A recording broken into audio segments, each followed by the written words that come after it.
Good afternoon. This is JC, St. Louis's oldest living hippie, and I'm bringing you the report from the ACLU. That's the American Civil Liberties Union, on the Supreme Court cases that are on the docket, being as June is the final month. So there will be decisions in the late summer and early fall from these cases that are being heard during June. So this is the final month of the Supreme Court for this year. All right, so I'm going to roll down here, and it says at the Supreme Court. The first one is birthright citizenship, and that's the case of Barbara versus Donald Trump. What we're doing, it says here, it has been heard and it's awaiting a decision. Trump is attempting to take away the constitutional right of birthright citizens for children born on U.S. soil. Now, the Constitution says anybody born on U.S. soil is a United States citizen.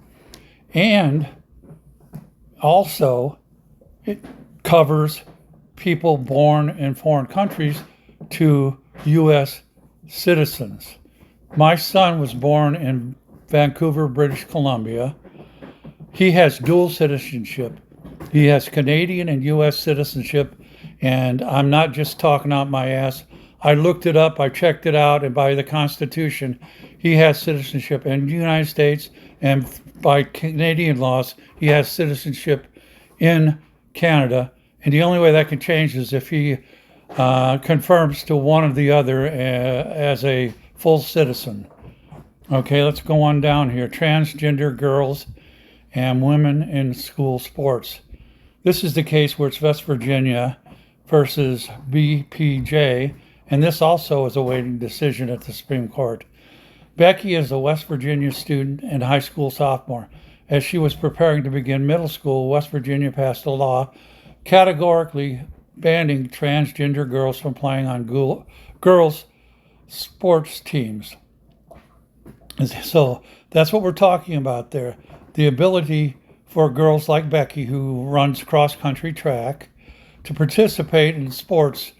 Now, Becky may have been a transgender from almost birth, because some children, due to different situations, are set to one gender or the other not long after birth because of defects and things that can exist.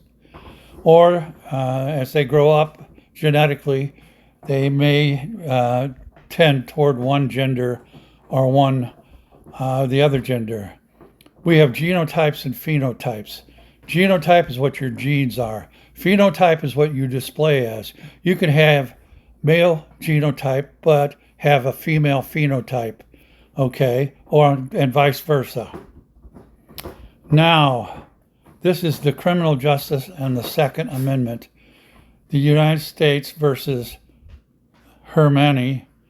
This is also awaiting a decision. What's at stake? We went to the Supreme Court to argue that the federal government can't charge our client, Ali Hermani, with a felony solely because he used marijuana and possessed a firearm securely at home. Prosecuting him based on two facts alone is unconstitutionally, violating his constitutional rights and relying on overboard language to unfairly target marijuana users. I'd say right now in the United States that at least 80% of the people who have firearms are also marijuana users. So think about that, people, you Second Amendment people. You want them coming after your firearms because you use marijuana? Okay, the next one, temporary protected status and immigrants' rights.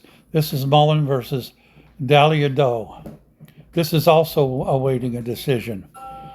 This one challenges the Trump administration's attempt to terminate temporary protected status, TPS, for thousands of Syrian immigrants living and working legally in the United States.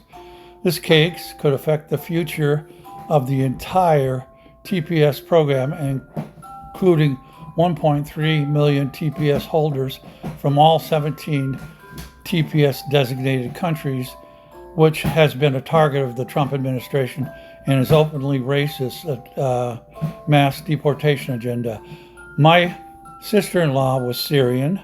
My brother divorced her, but my niece is Syrian by descent on her mother's side, and she's one of those born in this country to a citizen, to a Syrian who may not have been a citizen at the time.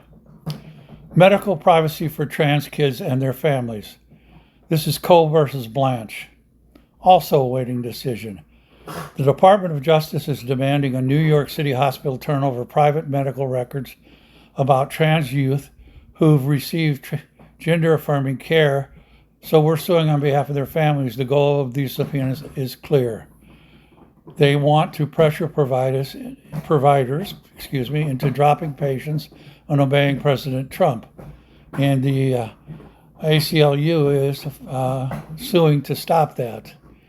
They don't want Trump to be able to scare healthcare providers into breaking their trust with the parents and the patients. And we have laws to protect that. They're called HIPAA, H-I-P-P-A laws. Go out and look them up on Google or whatever search engine you use. Better yet, use Claude, the AI, Claude.ie. Lastly, I think, may not be lastly, abuse in the nation's largest ICE detention center. NGI versus ICE. This is ongoing. So this one has no decision yet. Camp East Montana, the country's largest immigration detention center, is nothing short of civil rights catastrophe, physical, sexual abuse by guards, spoiled and rancid foods, severe medical neglect, excessive arbitrary use of solitary confinement, and more. So the ACLU is suing on behalf of these prisoners in Camp Montana. All right, and let's hope they win. And what it says here is Daniel will keep you updated on each of these cases as they proceed. So I will get decisions when they're made, and on this last one, as it goes along, I will be notified when it's going through various stages before the court. So this is JC saying, fuck you, Donald Trump, fuck you, ICE, and fuck you, all of these stupid-ass bullshit rules that Donald Trump's trying to put in place against U.S. citizens and against immigrants. And to everybody, I know this is a long one, but I want to say to everybody who follows me or family, friends, whatever, I love you all. Pox some more, Jack, and keep on trucking.